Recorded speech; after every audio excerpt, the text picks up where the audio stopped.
ঈসা আলাইহিস সালামের সময়ে বলা হচ্ছে, তার সময়ে একটা ডালিম দেখেছেন কিনা? আনার ডালিম, এই ডালিমের যে খোসা হয় না, এই ডালিমের খোসার নিচে একটা পুরো পরিবার আশ্রয় নিতে পারবে। কি বুঝলেন? এত বড় বড় ফল হবে, এত বরকত হবে জমিনের মধ্যে।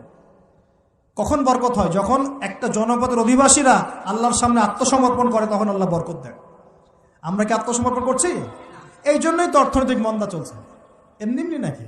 সুদ খাচ্ছেন, দিব্যি ঘুষ খাচ্ছেন, দুর্নীতি করছেন, জেনা করছেন, মানুষের সম্পদ আত্মসাৎ করছেন, মাপে কম দিচ্ছেন, আবার নামাজও পড়ছেন, মাশাআল্লাহ। তো বরকত কোত্থেকে আসবে? তো বরকত কখন আসে? যখন একটা কম আল্লাহর সামনে সম্পূর্ণ আত্মসমর্পণ করে। একটা ডালিম হবে, এটা রূপকথা নয়, এগুলা গাল গল্প বলছি না। এই প্রতিটা কথা আল্লাহ পাকের ওহী থেকে আসছে, এর একটা কথাও মিথ্যা হবে না ইনশাআল্লাহ তাআলা। বিশ্ববাসীরা দেখবে একটা ডালিমের নিচে একটা পরিবার আশ্রয় নিতে পারবে।